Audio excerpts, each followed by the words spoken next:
Train का सफ़र जब लंबा हो और आप कहीं जा रहे हो लेकिन आपको कुछ अच्छे लोग मिल जाते हैं तो बातें करते करते कब रास्ता कट जाता है पता ही नहीं चलता। हम लोग के साथ भी यही होता है। हम लोग का आए दिन का आना जाना होता है, लखनऊ से लखीमपुर, लखीमपुर से लखनऊ या कहीं और अलग जाना ट्रेन से।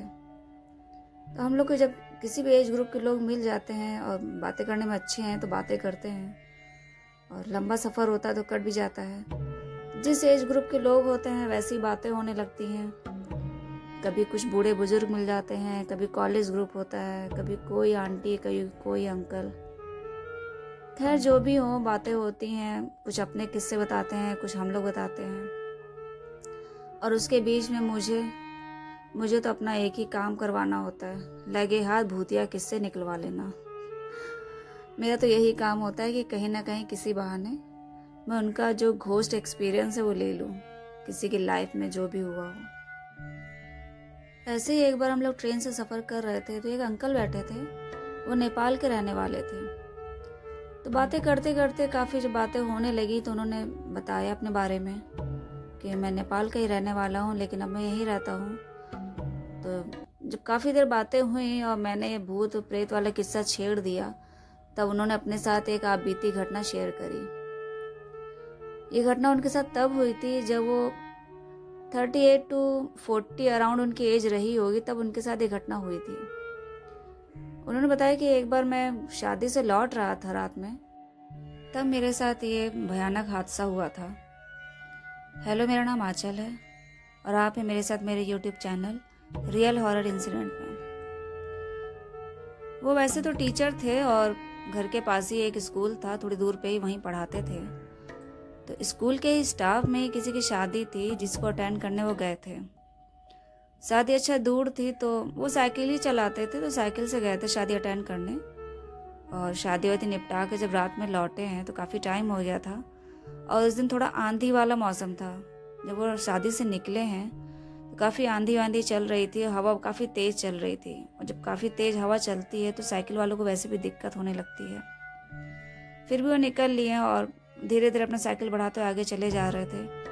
लेकिन जब हवा काफ़ी तेज़ हो गई तो उन्होंने सोचा मैं थोड़ा रुक जाता हूँ। तो वही रास्ते में ही थोड़ा पेड़ के किनारे रुक गए। अच्छा, जो रास्ता था वो एक कच्चा रास्ता था और अगल बगल काफ़ी पेड़ थे, काफ़ी घने जंगल टाइप का वैसा एरिया था और पेड़ वेड़ थे। तो वहीं पे किनारे वो खड़े हो गए साइकिल रोक कर। और हवा इतनी तेज़ चल रही थी कि पूरे वहाँ से आवाज़ें आ रही थी, काफ़ी पेड़ पौधों की आवाज़ें आती हैं। रात का टाइम होता है तो थोड़ी बहुत जानवर की आवाज़ें तो आती हैं। तभी उनको पीछे से झाड़ियों से हल्की सी ससराहट से आवाज़ आने लगी। तो उन्हें लगा कोई जानवर होगा, तो उन्होंने हल्का सा पलट के देखा तो काफ़ी घनी झाड़ियाँ थी। तो झाड़ियों में उनको एक कोई आदमी बैठा सा दिखाई दिया। उनको एक आकृति दिखाई दी आदमी की कि जैसे कोई बैठा है। उन्होंने थोड़ा सा आवाज़ भी लगाई कि कौन बैठा है और कौन है, लेकिन कोई आवाज़ आई नहीं वहाँ से। तो उन्होंने फिर अपनी वही साइकिल उठाई और चल दिए कि कब तक खड़े रहेंगे और रात काफ़ी हो रही है, इससे अच्छा धीमे धीमे साइकिल बढ़ाते रहते हैं। क्योंकि हवा जो तेज़ चल रही थी वो पूरी रात चलनी थी, उसका रुकने का कोई रास्ता दिख नहीं रहा था कि हवा रुकेगी। खैर वो साइकिल बढ़ाते चलते रहे। अभी 10 मिनट का रास्ता पार किया होगा, उसी रोड पे सीधे ही जा रहे थे। तो बाएं तरफ से उन्होंने फिर देखा कि वहीं झाड़ियों में फिर एक आदमी की कोई आकृति ऐसा कोई बैठा हुआ है। उन्होंने फिर वो उसी तरह आकृति लग रही थी जैसे वहां पे उन्होंने साइकिल रोका था तो कोई बैठा था, वैसे ही आकृति उनको फिर दिखाई दी। तो उनको ये भी लगा कि इतनी रात में कौन बैठा है और वो भी इतनी हवा चल रही है, आंधी चल रही है। लेकिन उन्होंने कुछ बोला नहीं और सीधे चलते चले गए। वो 10 मिनट का रास्ता उन्होंने फिर पार किया होगा। फिर उनकी नज़र पड़ी तो देखा फिर कोई आदमी जैसा वहां बैठा रास्ते में। अच्छा, खाली आधा उसका धड़ दिख रहा था हल्का सा अंधेरे में।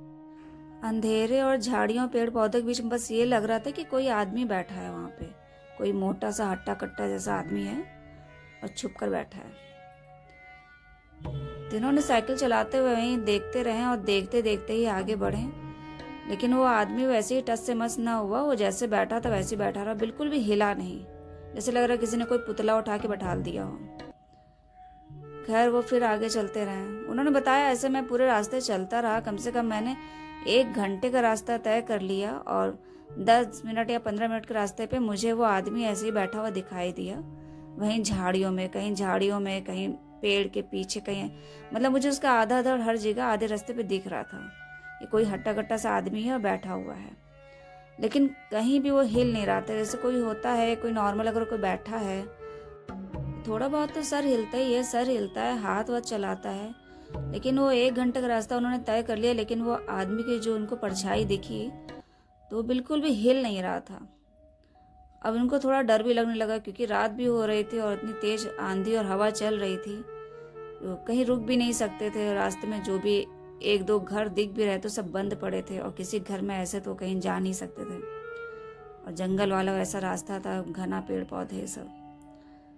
अब उनका घर कम से कम 1.5 घंटे का रास्ता था, 1 घंटे का रास्ता उन्होंने तय कर लिया था। फिर आगे और गए, चलते चलते अब कि उन्हें फिर एक बार वो आकृति दिखी।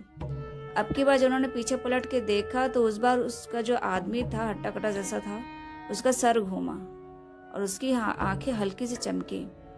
जब उन्होंने ये देखा तो उनको हल्का सा डर लगा। डर क्या, क्योंकि अभी तक से उस आदमी को देख रहे थे, ना वो हिल रहा था ना कुछ दिख रहा था, और अब की जब उन्होंने पलट के देखा तो हल्का सा उसका सर घूमा और आंखों में से रोशनी, जैसे रात में कभी कोई जानवर दिखता है, बिल्ली, तो उसकी आंखें चमकती हैं, वैसे उसकी चमकी हल्की सी। अब उन्होंने जल्दी साइकिल भगाते रहे, और आंधी के चक्कर में उनकी बेचारी की साइकिल भी नहीं भाग रही थी, लेकिन फिर भी वो कस कस के अपना पैर मारते हुए आगे बढ़े। बढ़ते बढ़ते वो आधे रास्ते पहुंचे होंगे घर के कि उन्हें जैसे लगा किसी ने कस के धक्का दे दिया हो, और वो अपना साइकिल से पलटते हुए एकदम गिर गए नीचे। अच्छा, जब वो गिरे हैं तो वो बेहोश भी हो गए, और उनको होश नहीं रहा है कि सुबह कब हो गई है, कब उनको होश आया। वो वहीं पे रास्ते में पड़े रहे।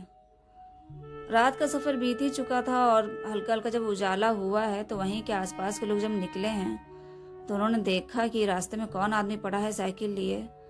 तो जब उन्होंने देखा तो उसमें से एक आदमी पहचान गया था कि अरे ये तो इस स्कूल में टीचर हैं, पढ़ाते हैं, और ये रास्ते में कैसे पड़े हैं। तो लोगों ने उन्हें उठाया, पानी नहीं पिलाया। जब उनको होश आया तब उन्हें तुरंत अपना रात का किस्सा याद आया, लेकिन उन्होंने वहाँ के लोगों को नहीं बताया कि उनके साथ क्या हुआ।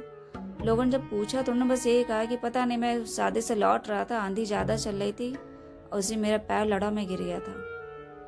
उन्होंने वहाँ के लोगों से कुछ भी शेयर नहीं किया कि रात में उन्होंने क्या देखा, क्योंकि अगर वो बताते भी तो पता नहीं कोई बिलीव करता या ना करता, और वहाँ का क्या है ऐसा किस्सा। और फिर वो सीधे वहीं से अपना घर चले गए, क्योंकि वहाँ से घर उनका थोड़ी दूर पर ही था और अंधेरा था। सुबह उनके घर वाले भी सब निकल चुके थे ढूंढने के लिए, तो सब रास्ते में मिल गए 1-2 लोग, तो उनको लेके घर गए हैं। जब वो घर गए हैं, शांति से बैठे हैं आधे घंटे बाद, तब उन्होंने अपनी बीवी से बात शेयर करी, तब बताया कि उनके साथ ऐसा ऐसा रात में हो गया है। खैर उनकी बीवी भी नहीं जानती थी, और उन्होंने ये किस्सा किसी से नहीं बताया, और जो भी उनके साथ हुआ उस चीज़ को कभी जान ही नहीं पाए कि आधे रास्ते में वो कौन आदमी था, और भूत था या क्या था, वो कभी इस चीज़ को नहीं जान पाए। लेकिन उन्होंने फिर रात में निकलना बंद कर दिया। तो कभी भी उन्होंने कोई भी ऐसा फंक्शन था जो रात में अटेंड करना, वहाँ से लौटना हो, या तो वो जाते थे तो वहीं रुक जाते थे, लेकिन रात में वहाँ से नहीं लौटते थे उस रास्ते से, क्योंकि जो भी हो उनके साथ रास्ते में जो उस दिन हादसा हुआ था वो कभी भूले नहीं। तो ये हादसा हुआ था उनके साथ, अंकल के साथ, नेपाल के रहने वाले थे, और हम लोग से शेयर किया था। आप लोग को ये कहानी अच्छी लगी हो तो प्लीज़ वीडियो को लाइक करें, सब्सक्राइब करें। धन्यवाद।